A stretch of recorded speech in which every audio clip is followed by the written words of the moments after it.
Olá pessoal, tudo bem? Sou o professor Frank Salles, vou estar conduzindo aqui a aula 33. A gente agora vai começar continuar, o assunto da dinâmica. Na aula anterior ele falou sobre toda a parte da introdução à dinâmica, mais os conceitos históricos, e agora a gente vai entrar mais nos fundamentos, que são as leis de Newton. Então o que nós iremos abordar nessa aula? A primeira lei de Newton, chamada lei da inércia. Aí vamos abordar o conceito de referencial inercial, de um referencial não inercial. Vamos falar sobre a segunda lei de Newton. A segunda lei de Newton é aquela que relaciona força com a aceleração. Se você tem uma força aplicada a um corpo, se for só uma força, esse corpo vai ganhar uma aceleração.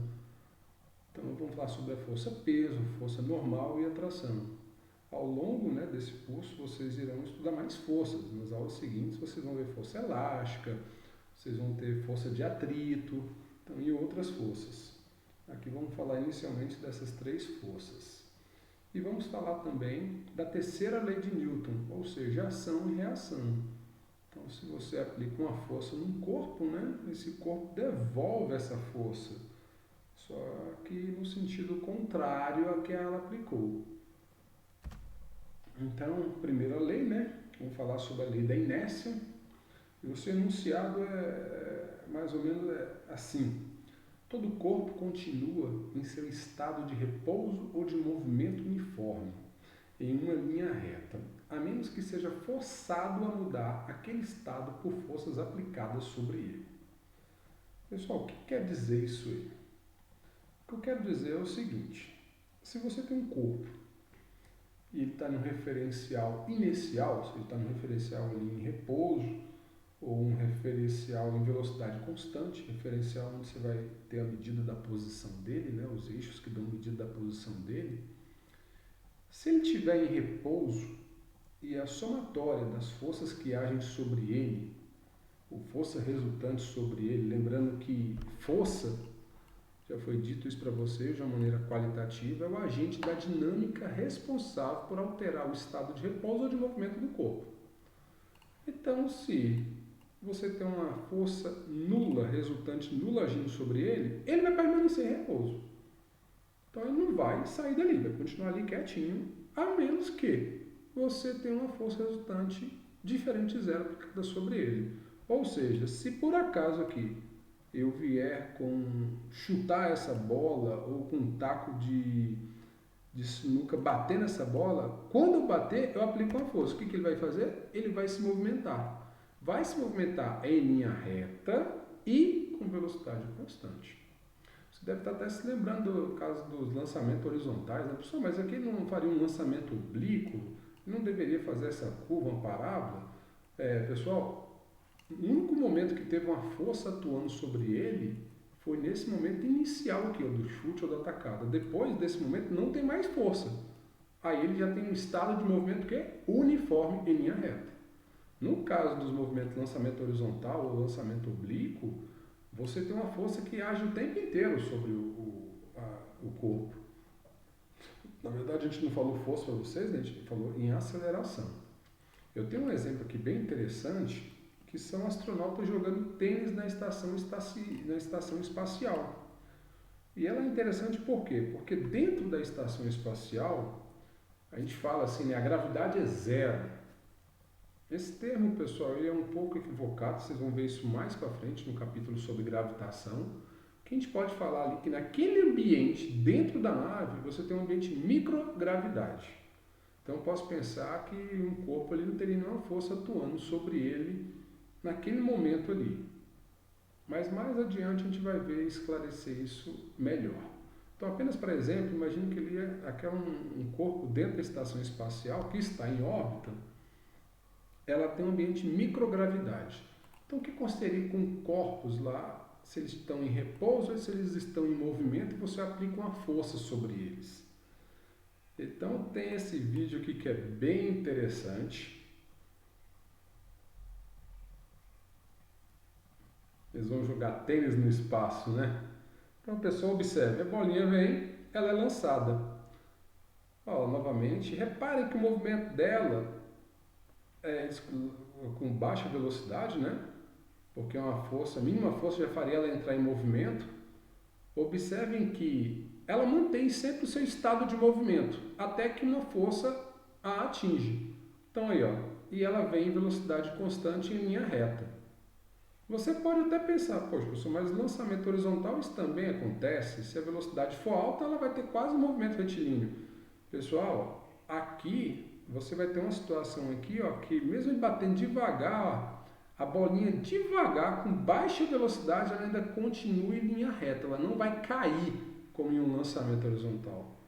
Então, o que eu tenho aí é o seguinte, a inércia, ela vai manter o seu movimento uniforme em velocidade uniforme, velocidade constante, em linha reta.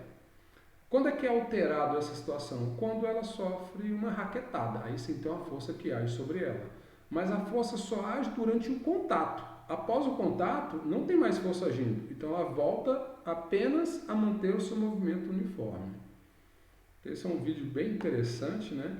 De corpos em órbita, mostrando tudo isso. E tem um outro aqui, principalmente quando se fala também, algumas pessoas falam inércia do repouso, inércia de repouso. O que seria essa inércia de repouso? É o que eu tinha falado inicialmente, vinculado com a bolinha verde, né? Essa está no referencial inicial, ou seja, o que acontece é que se você tem uma somatória das forças atuando sobre ela igual a zero, não tem força atuando sobre ela, vou colocar assim nesse primeiro momento, ela tem que permanecer no seu estado de repouso. Então observe, ele coloca uma moeda sobre um papel, sobre um copo. Aqui a vista de cima, né, fica mais fácil. Quando ele tira o papel, a moeda permanece em repouso. Claro, ela cai depois, mas ela cai porque não tem mais algo para apoiá-la. Aqui fica mais interessante ainda porque você vê o copo permanecendo em repouso, o becker, né? Tanto ele com água como ele sem água.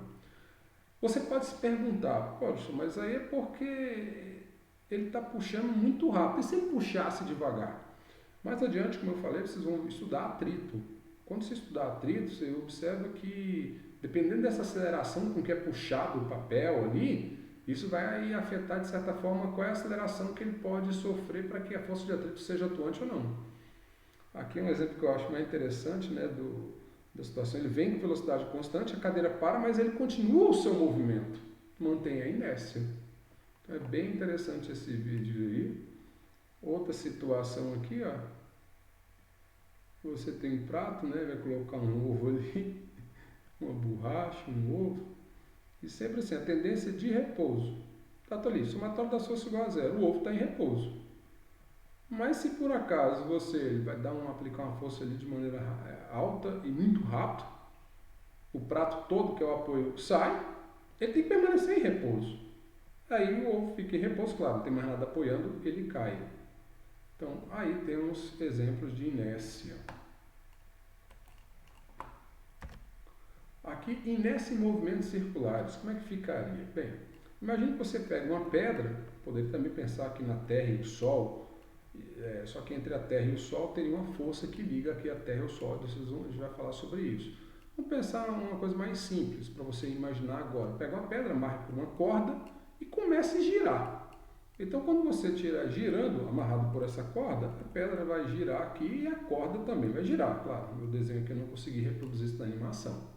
Se por acaso, pessoal, ela está girando e nesse ponto você corta o fio, eu já não vou ter mais essa força que mantém a pedra em movimento circular. Então, o que vai acontecer?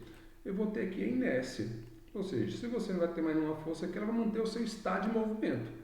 Nesse ponto, se eu não tenho mais o fio, o que acontece? A velocidade que é tangente à trajetória, ela vai continuar esse movimento aqui, ó.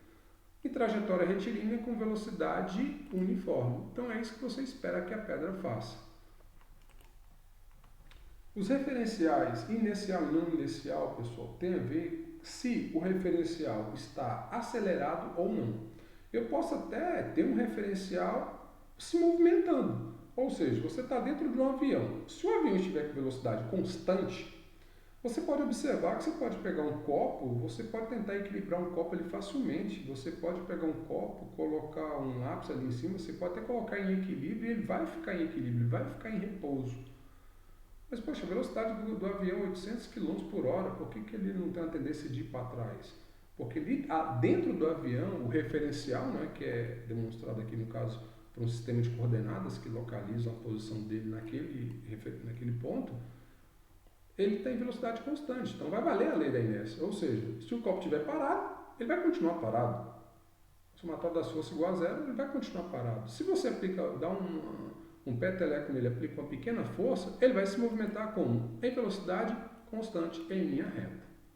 Porém, pessoal, se você tem um referencial, no caso aqui eu peguei um referencial dentro de uma carroceria, né, de um caminhão-baú, então vou colocar meus eixos lá dentro dessa carroceria, então o meu referencial vai se movimentar com o caminhão, só que o caminhão, pessoal, ele se movimenta de maneira acelerada, ou seja, ele vai acelerar muito rapidamente aqui, vai botar potência aqui no motor para acelerar. Se tem essa bola parada, pessoal, lá dentro do caminhão, quando ele acelerar, bem, dentro ele continua, o somatório das forças igual a zero. Não tem nenhuma força agindo sobre ele. Então, o que acontece? Quando ele acelerar, o que você espera que vai acontecer? Ela vai ficar aqui em repouso? Ela vai continuar aqui em repouso?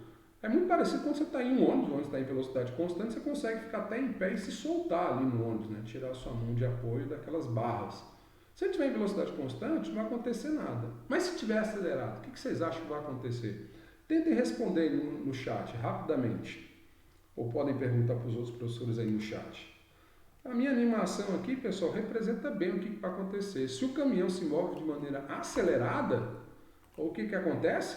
A bolinha ela tende a manter-se em repouso. Mesma situação quando foi naquele do vídeo, né, que puxava um papel, puxava um prato e a moeda ali, o ovo caía. Aí o que eu tenho que fazer? Para eu ter esse movimento, o caminhão aqui acelerado nesse sistema referencial, para que essa bola fique em repouso, eu teria que aplicar uma força, ou seja, eu teria que me apoiar, ou amarrar essa bola na parede, ou colocar um calço aqui para segurar essa bola.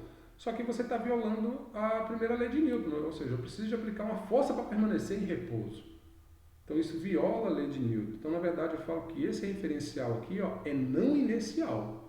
Então, referencial inicial é um sistema de coordenadas para o qual vale a primeira lei de Newton e um sistema onde é necessário uma força resultante não nula para que um corpo permaneça em repouso, ele é dito não inercial. Tem um exemplo aqui bem interessante de um movimento de uma referencial inercial, ou seja, vou pegar aqui um movimento circular e se esse movimento circular, a velocidade é constante, ou seja, movimento circular uniforme. Eu vou ter ali um referencial inicial e não inicial. Você pode até se confundir, né? Uniforme é velocidade constante. Mas, pessoal, mesmo sendo um movimento circular uniforme, a velocidade é constante, um módulo, mas a direção do vetor muda. Logo, nós vamos ter um sistema que está acelerado. Então, esse vídeo aqui é bem interessante, né? A gente vai ter aceleração do mesmo jeito. Observem esse vídeo, pessoal. Tá o cara aqui, esse cara, ele impõe uma velocidade nesse carrossel e as pessoas estão nesse referencial que é dentro do carrossel. O que acontece? Poxa, estão tentando se segurar. Então, para eles permanecerem em repouso ali dentro do carrossel, em relação ao carrossel, ele precisa aplicar uma força. Se ele não aplica essa força, o que acontece? Olha o que acontece. Ele vai tender a manter a sua velocidade uniforme. No caso aqui, nesse movimento circular, o que acontece é que ele vai tentar sair daí, né? A velocidade vai ser sempre tangente à trajetória, ele vai sair. Aí as pessoas falam, mas aí é aquela força centrífuga, né? Na verdade, essa força centrífuga é como se ela não existisse, pessoal. Aqui o que acontece é ele mantendo a trajetória dele da velocidade linear desde que ele perca essa força. Então, ele é lançado para fora do carrossel. Aqui esse carrossel também seria um referencial não inercial. Fiquem tranquilos, foi mais para exemplificar, né? Eu considero, acho que a grande maioria dos exercícios que vocês vão fazer, salvo engano, um ou dois talvez, serão de referenciais não inerciais. Todos vocês vão usar referenciais inerciais, onde a primeira lei de Newton é satisfeita. Segunda lei de Newton, força resultante que atua sobre um corpo é proporcional ao produto da massa pela aceleração por ele adquirida. Então é o seguinte, se eu tenho um corpo e eu aplico uma força sobre ele, eu tenho uma força resultante aplicando sobre ele, o que vai acontecer com esse corpo? Se a força resultante não for nula, ele vai adquirir uma aceleração. Ou seja, essa é a equação que resume a segunda lei de Newton. Força resultante é igual à massa desse corpo vezes a aceleração que ele adquire. Pessoal, aqui é o que a gente, na verdade, separa o que seria cinemática de dinâmica, né? Na cinemática, a gente só estudava aceleração, velocidade do corpo, a variação da velocidade do corpo, sem levar em conta o que gerava essa aceleração. Aqui a gente entra com o conceito da dinâmica, ou seja, o que gera essa aceleração? Uma força resultante. Reparem que eu coloquei de maneira vetorial, então a gente tem que levar em conta aqui direção e sentido dessas forças aplicadas e resultante. Vários livros só colocam F igual a MA. Bem, é complicada essa equação, é força resultante. Você pode ter mais de uma força aplicada sobre o corpo. É melhor pensar assim, força 1, força 2, força 3, somatória vetorial, vocês já viram isso antes. A resultante ou somatória vetorial dessas forças tem que ser igual a massa vezes a aceleração que o corpo adquire. Exemplo, tem um foguete. Esse foguete que está voando na atmosfera, vamos pensar ainda, não entrou em órbita e está num voo aqui quase horizontal. Então, quais são as forças que agem sobre ele? Eu poderia aqui, só por exemplo, a massa dele é m, considerar algumas forças. Tem uma força que está aqui empurrando ele para baixo, tem uma força que está empurrando ele aqui para cima, tem uma força que está empurrando ele aqui para a direita, tem outra força que está empurrando ele para a esquerda. Eu poderia ter mais força aqui, eu poderia ter N forças, 5, 6, 7, 8, vou pegar só 4, N igual a 4. Se vocês quiserem só um termo apenas para, já a partir desse exemplo, o nome de algumas forças, essa força aqui poderia ser de resistência do ar, apesar de a gente não ter falado de força de resistência do ar, já citamos resistência do ar nos exercícios anteriores, ainda dentro da cinemática. Essa força F1 aqui é o que está puxando ele aqui para a terra, empurrando ele para a terra, se você quiser falar assim também. Poderia ser uma força devido à atração que a terra exerce sobre o foguete. A força 2 poderia ser uma de sustentação aerodinâmica devido a essas aletas que ele tem aqui. E a força 3 aqui é a força gerada pelo foguete. Então, a somatória dessas forças tem que dar o quê? A massa, força resultante, né? Se eu tentar aqui fazer uma soma vetorial entre esses quatro, força resultante vai ser para cá. Não vou falar de uma maneira apenas qualitativa, né? E se essa força resultante é para cá, pessoal, horizontal para a direita, a aceleração resultante vai ser no mesmo sentido, e mesmo, no caso, no mesmo sentido e mesma direção. Logo, o que vai acontecer com o foguete? Ele vai ser acelerado. Então, tá aí. Forças de campo e de contato. É bem interessante essa questão de força de campo e de contato. De contato é mais fácil, você imaginar o seguinte, sempre que eu tenho um contato de um corpo com o outro, eu vou ter uma força ali, é uma força de contato. Então, eu empurrar um objeto, eu puxar um objeto, isso é uma força de contato. Já uma força de campo é um conceito um pouco mais complexo. Eu posso pensar na força de campo como uma força que ela age à distância, não precisa ter um contato entre os objetos. E mais adiante ainda, a gente vai ver que, na verdade, se você pensar de maneira microscópica, todas as forças, na verdade, são de campo. Mas eu não vou entrar nesse detalhe, não. Vou pegar aqui apenas essa primeira definição, força de campo e de contato. O que seria força de campo?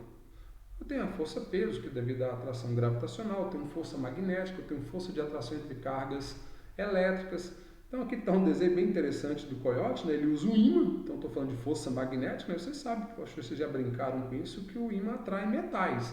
E não precisa ter um contato entre o ímã e o metal, se você aproximar, ele já é atraído. Então aqui existe um campo que vai gerar essa força. Mesma coisa acontece com a força elétrica, eu tenho isso também, acontece com a força gravitacional, ou seja, se eu pegar uma maçã e ficar segurando e soltar essa maçã, eu vejo ela caindo e não vejo nada puxando a maçã. É uma força de campo. E a força de contato é que você, na verdade, tem que ter um contato físico, né? Então tem força de atrito, tração, você empurrar um objeto, puxar. Então aqui na situação que o coiote empurra a pedra, então quando ele empurra aqui a pedra, ele gera uma aceleração inicial nessa pedra e ela inicia o seu movimento. Ele está empurrando, que seria uma força de contato. Tipo de forças que eu tinha falado para vocês, né? Vou começar aqui pela força peso. A força peso, pessoal, é a força devido à força gravitacional. Ela é atrativa, né, entre os corpos. E corpos de grandes massas. Então aqui eu peguei, no caso, a Terra e a Lua. Vamos pegar um exemplo aqui. Então tá aqui a Terra e a Lua, eles têm uma certa distância, então contato, mas eu sei que existe uma força entre eles. O nome dessa força é força gravitacional. Nesse primeiro momento a gente vai chamar de força peso. Então, tá, observe, é atrativo, né? Da mesma forma que a Terra atrai esse corpo também atrai a Terra. Basta pensar na maçã, né? Você ficar pensando na maçã, se eu soltar uma maçã aqui, a maçã vai ser atraída pela Terra. A Terra é atraída também pela maçã? Sim, ela é atraída pela maçã, mas pense nas massas aqui. Quem é que você vai presenciar mais facilmente esse movimento? E aqui, pessoal, é interessante, já que eu falei de peso, né, força peso, e na linguagem vulgar você fala, vou me pesar, o meu peso é 30 quilos. Fisicamente, peso é uma força, é diferente de massa. Fisicamente falando, eu deveria falar, minha massa é 70 quilos, minha massa é 80 quilos. Peso é força e massa é quantidade de matéria. Como é que eu vou calcular a força-peso? Bem, se eu tenho um corpo aqui próximo à superfície terrestre, então você tem aqui um campo gravitacional, daí o termo força de campo, né?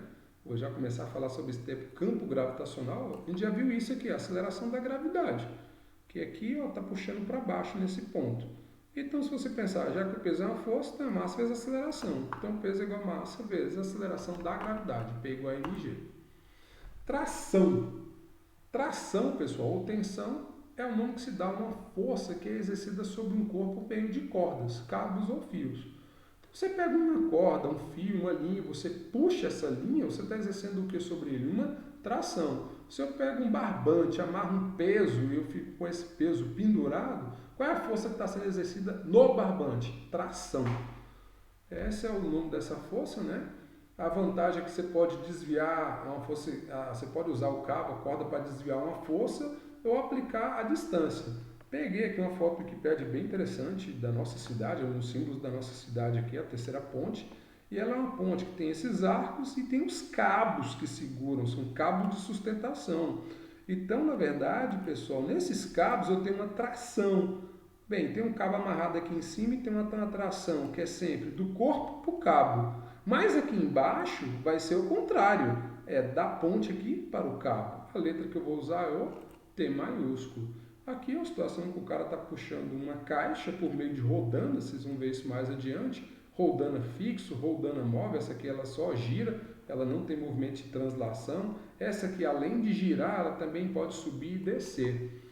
Nessa situação aqui, pessoal, eu tenho uma única corda, então eu tenho uma tração aqui, ó, daqui para cá, eu sempre tenho essa tração daqui para cá. Vocês vão ver isso com mais detalhes adiante, ou seja, a força que age sobre uma corda. É interessante que aqui nesse ponto a tração está sendo exercida na vertical e aqui ela já está na diagonal. É o que ele fala, você pode mudar a direção a partir de uma força a partir de uma corda. Terceira lei de Newton, ação e reação. A terceira lei afirma que para toda força de ação que é aplicada a um corpo, surge uma força de reação em um corpo diferente. Essa força de reação tem a mesma intensidade da força de ação e atua na mesma direção, mas com sentido oposto. Pessoal, eu gosto muito de meditação. Não sei se vocês já meditaram alguma vez. É algo muito bom para a ansiedade, para você até ter uma vida melhor, controlar mais sua mente. E um dos exercícios, assim, quando você começa a meditação, é quando você está parado, né? E você começa a sentir o seu corpo pressionando uma cadeira, pressionando o chão. Ou seja, eu estou sentado no chão. É algo que você não para muito para pensar, né? E eu começo a sentir, poxa, o meu corpo está sendo pressionado pelo chão, o meu pé está sendo pressionado pelo chão. Mas por que acontece isso? É uma ação e reação. Você pode observar que o seu peso está pressionando o chão. Logo, o chão também vai pressionar o seu corpo. Temos aí a ação e reação. É uma força de reação, ela tem a mesma intensidade da força de ação, atua na mesma direção, só que com sentido oposto. Outro exemplo aqui que eu peguei é o do foguetinho. Nós vamos pensar que esse foguete já está no espaço não tem atmosfera. Como é que ele se move? Como é que você aplica uma força a um foguete de propulsão? Não é que você não tem atmosfera. Pessoal, o conceito é bem interessante. Eu queimo gases e jogo esses gases para trás aqui do foguete. Então, quando o foguete joga os gases para trás, eu tenho uma ação. O que seria a reação? Você inverte. Os gases empurram o foguete para frente. Eu tenho minha reação. Então, é assim que acontece. Mesma coisa aqui, agora na Terra, pensando dois carros. Tinha um parado e um que vinha com velocidade. Esse carro bate nesse. Poxa, quando ele bate nesse, ele gera uma ação, uma força nesse carro. Mas fica assim por isso mesmo? Não, ele vai ter uma reação. Qual vai ser a reação? Eu tenho a força do carro laranja no carro vermelho e a reação seria a força do carro vermelho no carro laranja. Essas duas forças, pessoal, de propósito, observem que os vetores eu coloquei com o mesmo tamanho, na mesma direção, horizontal, diagonal. O que muda? O sentido. Então tem mesmo módulo, mesma direção, só muda o sentido.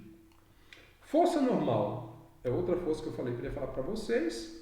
Essa força normal surge quando há contato entre os corpos, então é muito fácil você pensar na força normal. Tem contato entre corpos, eu tenho uma força normal. Eu tenho uma caixa aqui sobre uma superfície. Bem, se eu tiver aqui com a ação, tem a terra aqui, a terra está puxando a caixa para baixo, então essa caixa pressiona a superfície. O que a superfície faz? Pressiona a caixa para cima. Então, qual é o nome dessa força? Normal.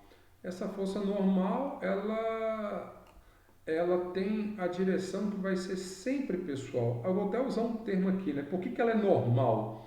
Eu vou falar porque ela é normal à superfície. Aí você fala assim, pô, o senhor está sendo redundante, ela é normal porque é normal à superfície, mas o que é ser normal à superfície? Isso é um termo que vem da geometria, pessoal. Então observem primeiro o seguinte, superfície, essa linha negra aqui, e a caixa, em 3 situações que ela pressiona a superfície. Eu poderia pegar aqui um apagador, está pressionando ali contra essa parede, a parede então pressiona o apagador, ó, nessa direção. Como é que minha figura bidimensional, eu botei aqui essa linha perpendicular, e aqui no plano inclinado, né, ela está pressionando assim. Então é normal aqui também, ó, perpendicular à superfície. Mas o pessoal não queria que você pensasse em perpendicular. Aqui é porque minha figura é bidimensional, né? Mas você sabe que uma superfície é uma figura plana, é bidimensional. Então da geometria eu falo perpendicular quando eu tenho 2 linhas. Claro, aqui parece que eu tenho essa linha e essa linha. Mas na verdade é uma superfície. Quando eu tenho uma superfície, pessoal, eu tenho isso aqui, uma área. Então, na verdade, esse perpendicular que eu estou pensando aqui, ele é um perpendicular em 2 direções. Tanto nessa direção como perpendicular nessa direção. Então, da geometria, eu falo que quando essa reta aqui, N1, ela é perpendicular tanto nessa direção como nessa direção, como se fosse que, eu falasse que é um eixo direção X ou direção Y, e eu tenho essa perpendicularidade nas 2 direções, olha o termo, eu falo que essa reta é normal à superfície. Então, daí a origem do termo força normal. Pares de ação e reação. Pessoal, um par de ação e reação é bem interessante se você falar o seguinte, poxa, parece que tudo que os exemplos que eu falei tudo agora são pares, né, professor? Sempre eu tenho 2 corpos. O foguete empurra os gases, ação. Os gases empurram o foguete, reação. O carro laranja bate no vermelho, ação. O carro vermelho empurra o laranja, reação. Então, tem 2 corpos, pares de ação e reação. Mas nem sempre isso vale.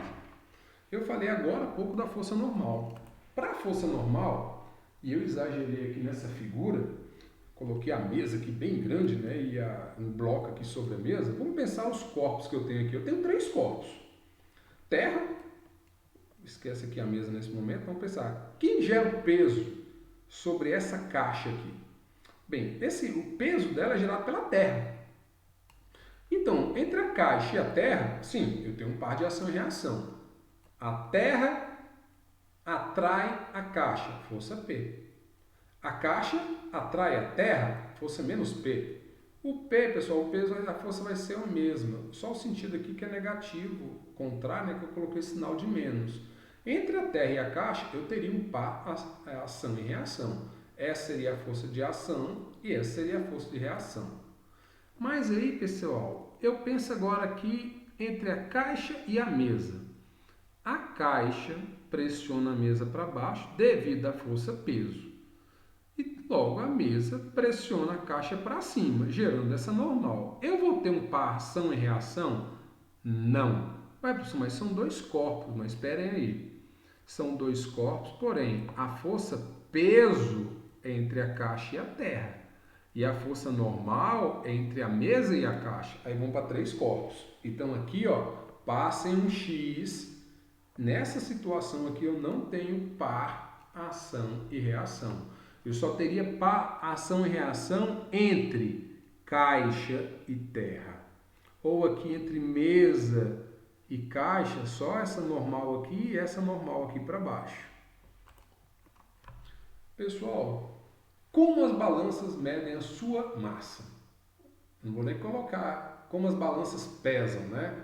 Tirar esse detalhe aí, não vou falar mais peso, medir a sua massa. Claro que no dia a dia você vai chegar na farmácia, é muito difícil a pessoa, eu quero medir minha massa.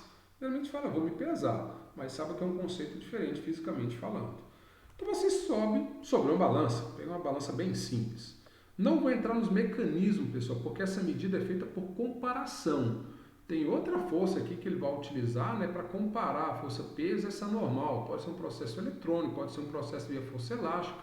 Eu não vou entrar nesse detalhe. O que é importante saber é o seguinte: o garoto subiu na balança, ele exerce uma força peso para baixo, ele empurra a balança para baixo e a balança empurra ele para cima. Se isso aqui tiver um referencial inercial, em repouso ou velocidade constante, pessoal, quando você fala que você vai medir a sua massa, de maneira indireta, você está medindo o seu peso a partir da normal.